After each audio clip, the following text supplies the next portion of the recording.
सनातन धर्म में तीन प्रमुख देव माने गए हैं। वे हैं ब्रह्मा, विष्णु व महेश यानी शिव। ऐसे में इन देवों को लेकर कई तरह के रहस्य बने हुए हैं।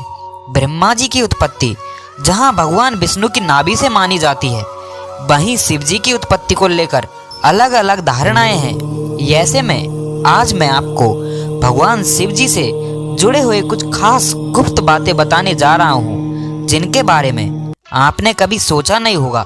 तो चलिए वीडियो में, और वीडियो को बिना स्किप किए हुए पूरी देखना। आज का फैक्ट नंबर 11। आज से हजारों लाखों वर्ष पूर्व वराह काल की शुरुआत में जब देवी देवताओं ने धरती पर कदम रखे थे, तब उस काल में धरती हिमयुग की चपेट में थी। इस दौरान भगवान शंकर ने धरती के केंद्र कैलाश को अपना निवास स्थान बनाया। विष्णु ने समुद्र को, ब्रह्मा जी ने नदी के किनारे को अपना स्थान बनाया था। पुराण कहते हैं कि जहाँ पर शिव विराजमान है, उस पर्वत के ठीक नीचे पाताल लोक है, जो भगवान विष्णु का स्थान है। शिव के आसन के ऊपर वायुमंडल के पार स्वर्ग लोक है, और फिर ब्रह्मा जी का स्थान है। Fact number 10। कैलाश पर्वत को शिव जी का वास तो कहा ही जाता है, लेकिन कैलाश पर्वत पर जाना मुश्किल ही नहीं, नामुमकिन है। इस रास्ते पर हेलीकॉप्टर भी आपको मानसरोवर तक ले जा सकता है, लेकिन इससे आगे नहीं। कैलाश पर्वत को शंभू पर्वत के रूप में भी जाना जाता है, और इसे ओम पर्वत के नाम से भी जाना जाता है। विभिन्न रूपों और नामों से भक्तों द्वारा पूजनीय इस पर्वत को अजय पर्वत के नाम से भी जाना जाता है, क्योंकि इस पर्वत की चोटी तक कोई भी नहीं पहुंच पाया है।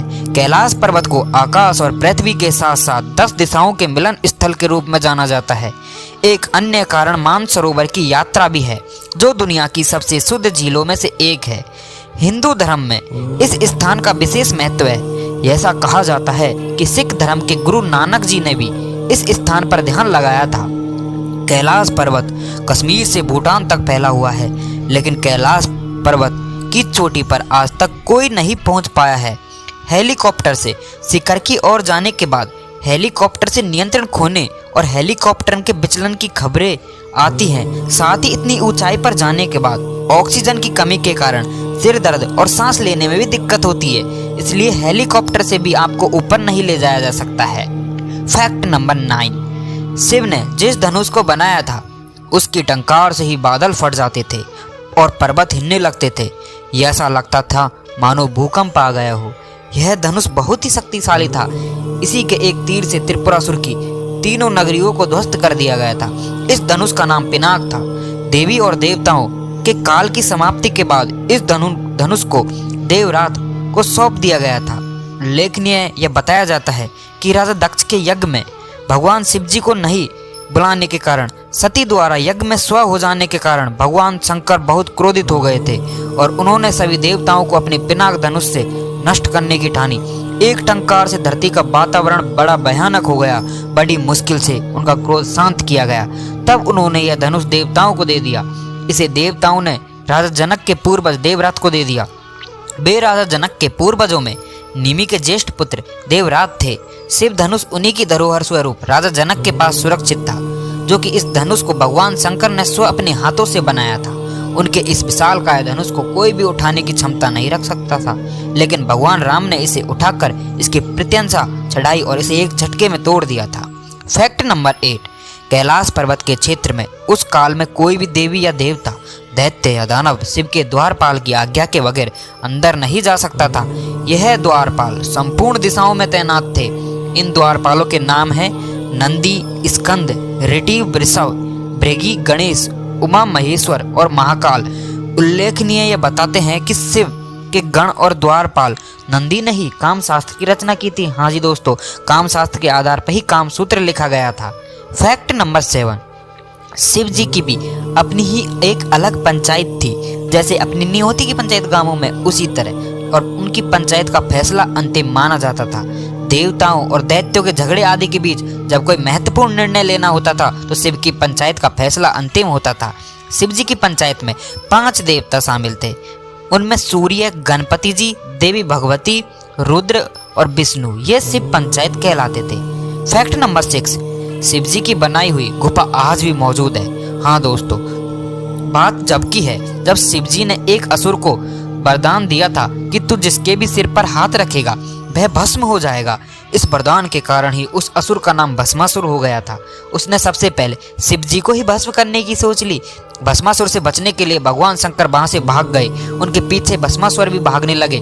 भागते भागते शिवजी एक पहाड़ी के पास रुके और फिर उन्होंने इस पहाड़ी पर अपनी त्रिशूल से एक गुफा बनाई और फिर वे इसी गुफा में छिप गए। बाद में विष्णु जी ने आकर उनकी जान बचाई। माना जाता है कि यह गुफा जम्मू से 150 किलोमीटर दूर त्रिकुटा की पहाड़ियों पर है और इन खूबसूरत पहाड़ियों को देखने से ही मन शांत हो जाता है। इस गुफा में हर दिन सैकड़ों की तादाद में शिव भक्त शिव की आराधना करते हैं।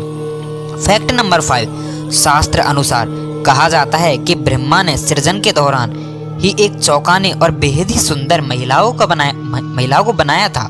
हालांकि उनकी यह रचना इतनी सुंदर थी कि वे उनकी सुंदरता से मुग्ध हो गए और ब्रह्मा जी स्वयं उसे अपनाने की कोशिश करने लगे।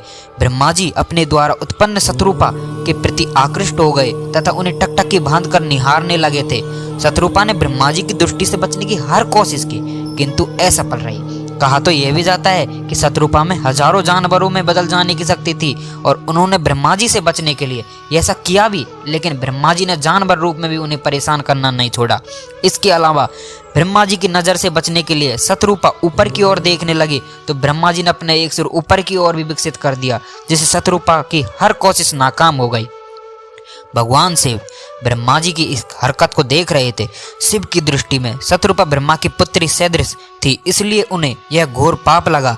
इससे क्रुद्ध होकर शिव जी ने ब्रह्मा जी का सिर काट डाला ताकि शत्रुपा को ब्रह्मा जी की कुदृष्टि से बचाया जा सके। शास्त्र के अनुसार भगवान शिव ने इसके अतिरिक्त ब्रह्मा जी को श्राप के रूप में दंड भी दिया था। इस श्राप के अनुसार त्रिदेवों में शामिल ब्रह्मा जी की पूजा उपासना नहीं होगी। इसलिए आप देखते होंगे कि आज भी शिव एवं विष्णु जी की पूजा का व्यापक चालन है, जबकि ब्रह्मा जी को उपेक्षित रखा जाता है। फैक्ट नंबर 4, महादेव के तांडव के बारे में तो सबने सुना ही है। यह विश्व भर में प्रसिद्ध है। देखो, तांडव शब्द सुनते ही भगवान शिव के रुद्र रूप का दृश्य सामने आ जाता है। परंतु क्या आप जानते हैं कि शिव के तांडव के 2 रूप थे। एक रौद्र तांडव जो शिव के प्रलयकारी क्रोध का प्रतीक है, दूसरा आनंद प्रदान करने वाला आनंद तांडव है। रौद्र तांडव करने वाला शिव रुद्र कहे जाते हैं और आनंद तांडव करने वाले शिव नटराज शिव के नाम से प्रसिद्ध है।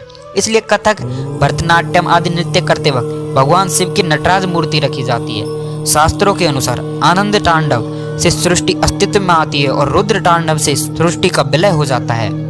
फैक्ट नंबर 3, शंकर भगवान की एक बहन भी थी जिसे अमावरी कहते थे, जिसे माता पार्वती की जिद पर खुद महादेव जी ने अपनी माया से बनाया था। फैक्ट नंबर 2, शंकर भगवान का शरीर नीला किस लिए है और उनका कंठ इतना नीला क्यों है? इसके पीछे एक कारण है। दरअसल समुद्र मंथन के समय 14 चीजें निकली थी। 13 चीजें तो असुरों और देवताओं ने आधी आधी बांट ली, लेकिन हलाहल नाम का विष लेने को कोई तैयार नहीं हुआ। यह विष बहुत ही घातक था। इसकी एक बूंद भी धरती पर बड़ी तबाही मचा सकती थी। तब भगवान शिव ने इस विष को पिया था, यही से उनका नाम नीलकंठ पड़ गया था। फैक्ट नंबर 1, शंकर भगवान और शिवलिंग पर कभी भी शंख से जल नहीं चढ़ाया जाता, क्योंकि शिव जी ने शंखचूड़ को अपने त्रिशूल से भस्म कर दिया था। आपको बता दूं, शंखचूड़ की हड्डियों से ही शंख बना होता है। तो दोस्तों, आज के लिए इतना ही, फिर मिलते हैं नेक्स्ट वीडियो में। तो दोस्तों, अगर आप भी शिव जी के सच्चे भक्त हैं तो प्लीज़ यार चैनल को सब्सक्राइब जरूर कर लेना और वीडियो पसंद आए तो प्लीज़ यार वीडियो को लाइक शेयर जरूर करना।